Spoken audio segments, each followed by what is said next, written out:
Hello. So this morning I wanted to take a few minutes to talk about meditation.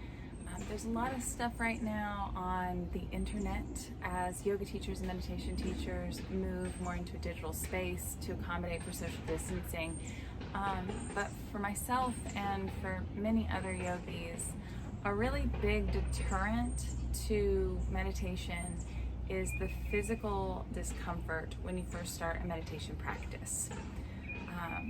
Some of it's also the mental discomfort, and you might notice during this video there's someone very close by working on their roof, so there's some hammering going on, but we'll just go with the flow with it and let them do their thing, and we'll keep doing our thing. So a lot of meditation is, what we think about it is that we're supposed to have this quiet mind that is just dead center on one thing. But I've been reading the sutras a lot in this little break that we've been having. And one of the things that it starts to talk about is that if we were to go straight into this very silent mindset, or even just a pinpointed focus on one thing, that it would actually be a deterrent to our progress. If enlightenment is where you're going, where you're trying to get. But if what you're really trying to do is just ground into your body and maybe clear your mind and start to try to have more control over your emotions, meditation is wonderful for that. But a big deterrent, like I was saying, is the physical element of it. If you're not used to sitting in meditation, it can be really, really painful at first to sit for more than 5 minutes or so. So I wanted to take a few minutes to just talk about how you can set up for meditation so that you can be comfortable, so that you can maybe clear your mind a little bit better. So that while you're doing your meditation practice, you're not distracted because your back hurts or your legs are falling asleep or whatever. With that, the first thing I want to say is that you can sit in a chair. You can sit in a chair, you can lay on the floor, wherever you feel intuitively that your practice needs to start, you can start there. There's no rules around meditation. People will tell you that there are, and there are practices that you can follow, but as far as rules go, there really aren't. So what we'll do is we'll just set up a couple times in different formations and see what works best for you. So the first option is a chair. You guys know what it looks like to sit in a chair, so I'm not gonna go through that.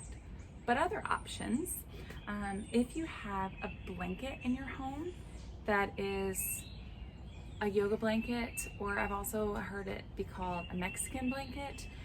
These blankets are traditionally used by yogis because they're comfortable and they're soft, but they're not squishy.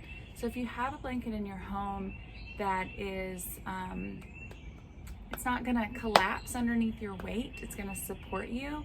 It doesn't have to be a blanket like this. But if you have a blanket like this, I'll show you how to fold it. So if you open it all the way open, and this is the same principle for any blanket that you're folding. It doesn't have to be a blanket like this. So open it all the way up and then fold it in half, and then fold it in half again. And you want to make sure that you're keeping the edges as close together as possible, because once we get into it and we start folding more and more, we don't want to be frustrated because our folds are folding into each other. So we've got our blankets folded this way, and then we'll fold them again. And the biggest thing with blankets like this is that you want to keep the tassels to one side, because you don't want to sit on top of the tassels. If you watched my yoga video yesterday, this is also how I fold my blankets all the time. So you've got your tassels on one side, and then once you get to this length, if this is all the support that you think you need, then you can stop. But if you'd like more support, fold it again, and your tassels will be on one side. When we sit for meditation with a blanket, we want to have the fold facing forward, and then we want to sit so that we're sitting on the blanket here with our legs away from the fold. Like this. So once we're sitting on our blankets, our bottoms are supported, our sit bones are supported. We can ground into those sit bones. And I'm just sitting with an easy sit. When you first start, just start here. Sit crisscross applesauce. It's the easiest way to get into it. You don't have to do half lotus or full lotus where you put your feet on top of your thighs to make meditation happen. So, you sit here and you want your legs to be almost completely off the blanket. Just find a comfortable space where you feel supported, but you also feel open. Because the real goal, and if you only have one blanket, then it's cool, sit like this. But the real goal is to have your knees at least parallel with your hips. If they're not, because you don't have the right props, or if this is comfortable for you right now, then just stay here. Again, those are practices, they're not rules. So if your knees, like mine right now, are just a tiny bit above your hips, that's okay. So from here, ground into the sit bones, and then lightly tuck your tailbone so that your sit bones are grounded, but your actual hips are neutral. We don't want to push forward with our hips or to roll our hips back so that we're sitting on that tailbone, because if you sit on your tailbone for long enough, it's also going to be painful. But what we want to do is we want to create a base that is neutral and that is supportive, because once we get our hips there, where they're even and they're straight, then we'll start to stack our vertebrae one over the other, all the way up. Inhale here, and then on your exhale, see if you can let the shoulders fall away from the ears. And you might even take your hands out to your sides and like really reach to see if you can bring your shoulders down. Lift your heart. If your abs are active, see if you can release them while still keeping strength in your spine. Once you have your shoulders released away from your ears, bring your chin back just slightly. We often have the habit, you can't really see in here, we often have the habit of reaching forward like this, because we're constantly on our phone, we're constantly looking towards the future, we're looking to find things. But to have a straight spine, what we really need, instead of here, we need to bring the head back slightly. If you're having trouble finding this neutral spine, you can take a broom handle or a mop handle, or if you have any other kind of stick, you can take the stick as long as it's straight. And what you can do, you can do this standing too, and I'll do another video of using a dowel rod or a stick for folding forward to learn how to actually fold from your hips instead of folding from your lower back. But for today, what we'll do is you take the stick and you put it around your back and find the ground below you. So it'll be right in the center of your body. So you have a crevice back there that you can kind of tuck your little pole into, and then not much, but a little. And so bring that straight to your back, and then grab the top here. And if your head is not on the stick, bring your head back a little bit. And see if you can neutralize your spine with the stick. Another version of this is also to just sit back against a wall. What we're looking for is a straight spine and beginning to get more comfortable with our head coming back. So once you get here and you kind of sit for a few moments, taking a deep breath. Once you figure out and you let your body remember how your spine feels here, then see if you can maintain it and let the stick go. Try not to move your spine as you're removing the stick, because you may overwrite some of that muscle memory. So once you're here, you can bring your hands to your knees, maybe close your eyes and just take some deep breaths.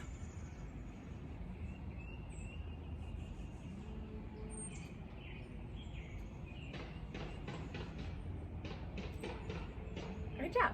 So if this doesn't work for you, whether you don't have a blanket or like even in my body right now, I'm not warmed up and my one blanket is a little bit low. I don't really like to practice seated meditation with just one blanket because what happens is that my legs start to hurt right here and it's uncomfortable and distracting.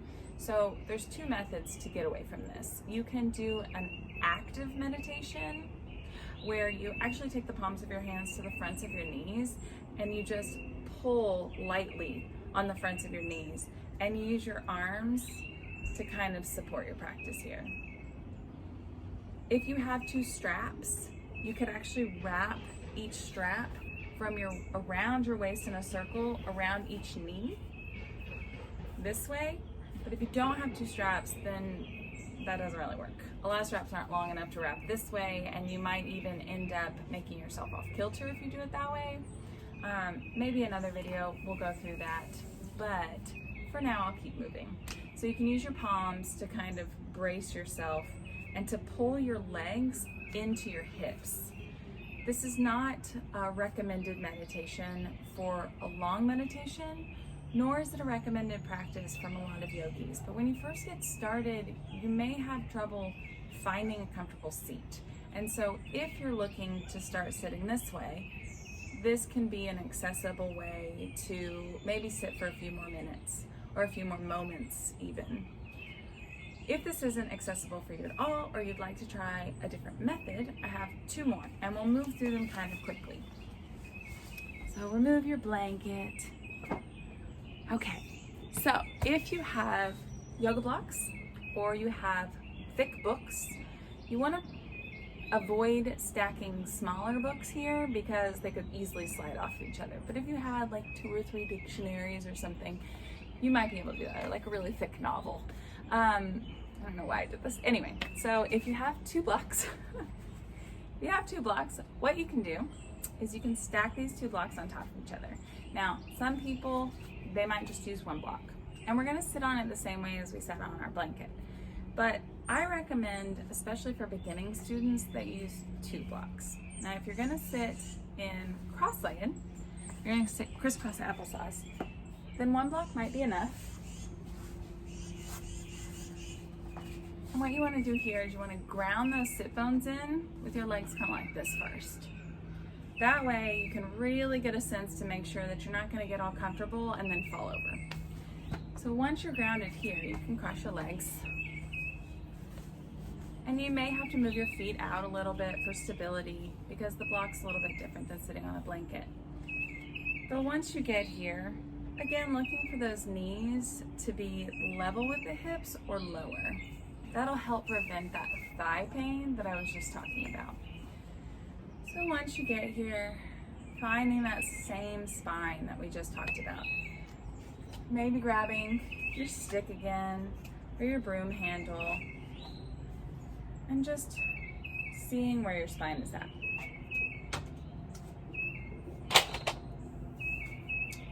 So I'm gonna sit up nice and tall here, letting the belly go soft while still keeping a strong spine.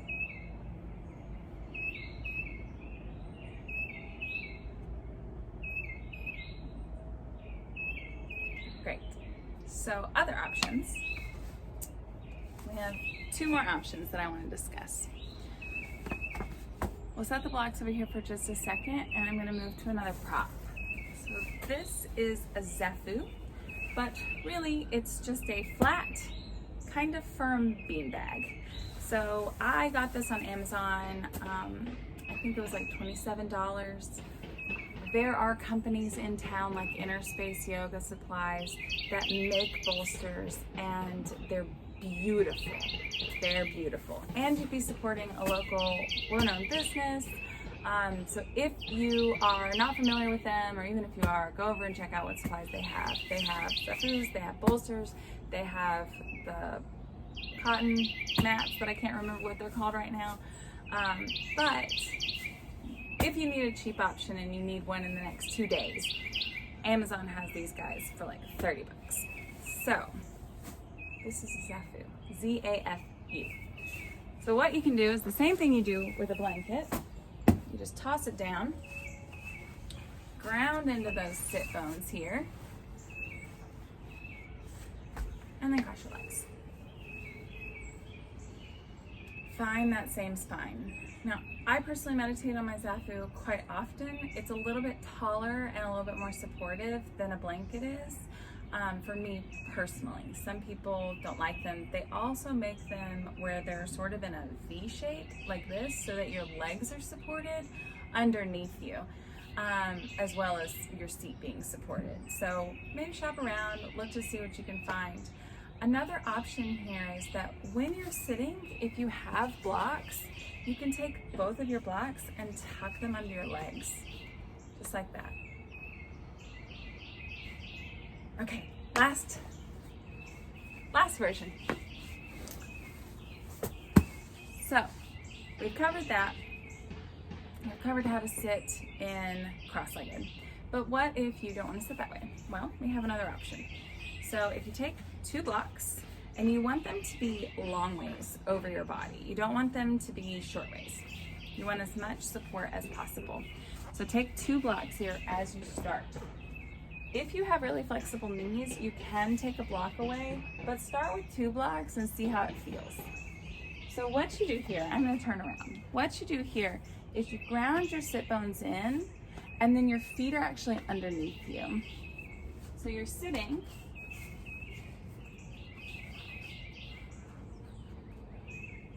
like this. And what that looks like from the front is like this. For some people, this setup is going to be too rough on the knees. It might not be comfortable at all. For other people, this might be how they want to meditate for the rest of their lives. Either way is totally fine. So when you get here, you want to do the same thing with your spine. You want to make sure that you're grounding into those sit bones and you're lifting through the whole of your spine and you're bringing your head back. Grab the pole or the broom handle if you need it, just to double check, because actually stacking the spine over itself and letting the vertebrae hold the back up instead of the back muscles will allow you to sit in your meditation for a lot longer, just because you won't have muscle fatigue as quickly. Now, with any practice, you will have fatigue as you get started, and you'll build up stamina just like with any exercise. So have patience with yourself and don't judge yourself so harshly. Anyway, that's about all I had to say about it, and I hope this video was informative. If you have questions, please feel free to message me, and we will hopefully see each other in the Ethernet soon. Bye!